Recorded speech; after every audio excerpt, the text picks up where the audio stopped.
awoke one night. Sa panahon ni Kristo, with a blinding light, and there appeared an angel of God. Ingon si Arbo bin Adam, "Who art thou?" "I am an angel. I guard people so that they will not commit sin, they will not commit wrong, and they are well off in life." Ingon dahil sa Arbo bin Adam, "What's that on your left hand?" Kaya mo ang angel. Yung angel nga, ito na this is the list of people or persons who love God. Ni ayon si Arbo bin Adam, ang ako nga na diha, yung unday ng angel. Kadiyot ha, wala. So, nakakuhan siya na disappoint. Ingon din siya, but naaba mo'y listahan of people who love their fellow men. Ingon ang angel, nagnaaman to. Pero di usara niya. More people who love God na naman listahan. Yan siya, pero naamoy listahan, lain nga, naghigugmas sa isig katao niya, ibutang ako ngalan. Kaya nagasilbi mo ko sa akong isig katao. So, ang angel nga, okay. Pagsunod gabi, ni-appear ang angel. Naingon din siya, "Oh, musta ka, Abu bin Adam?"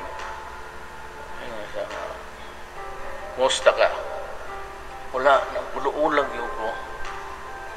Wa mo ilaing listahan para sa tao nga higugma siyang isig katao.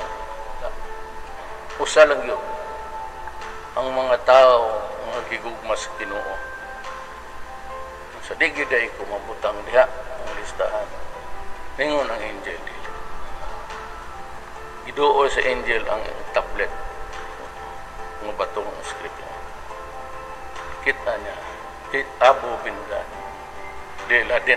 Adin, ang imong pangantanawa, number 1.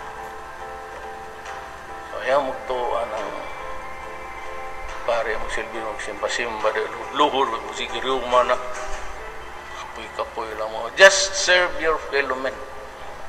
Ang akong Ginoo ka mo, labi na yung mga gwapang yawa, ano,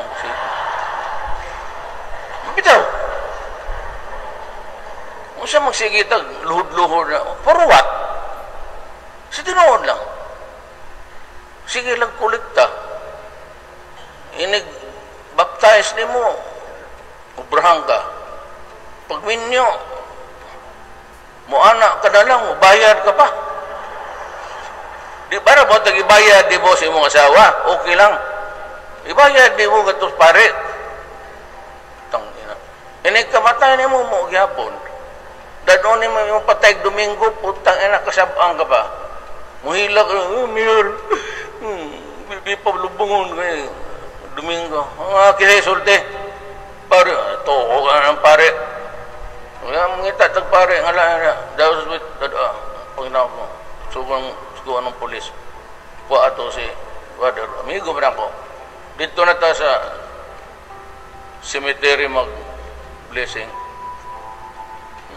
Gapon ng sambahan. Yan yung pang kulikta, katulo. Napay second, na third. Ano sa man niluto?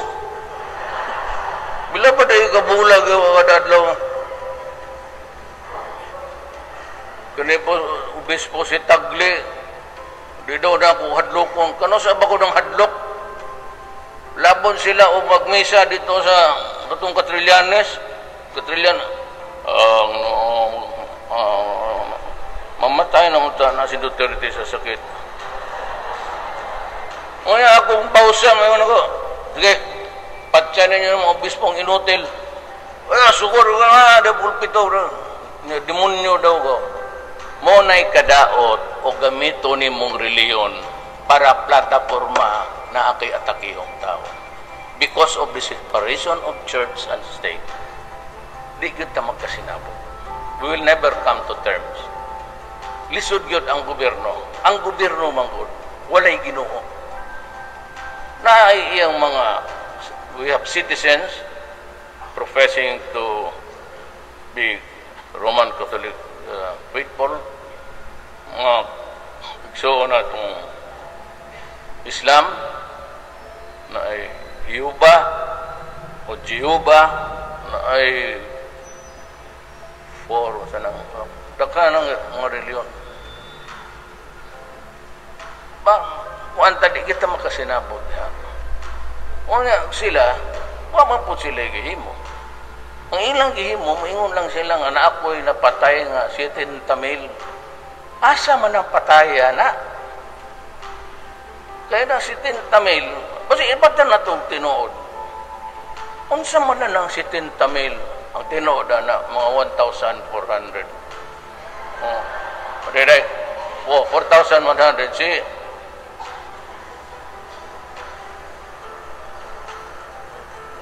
hay mga kong aid.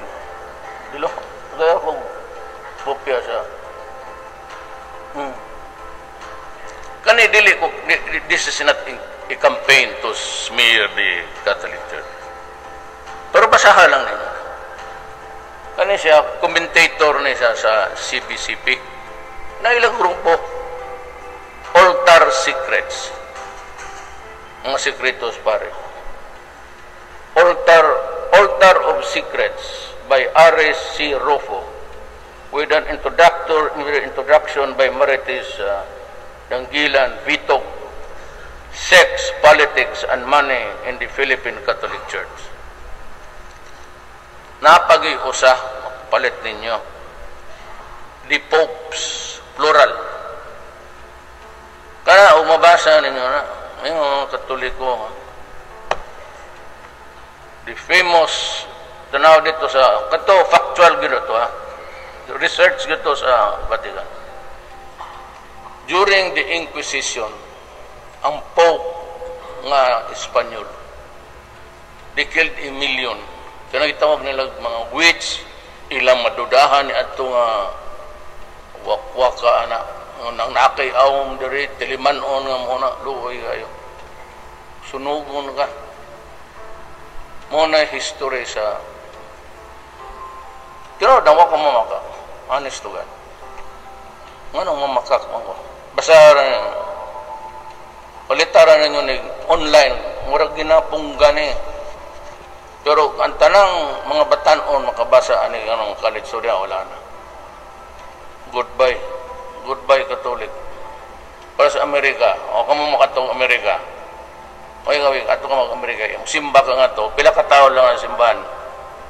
4 Meksikano, Pilipino, o basta Hispanic.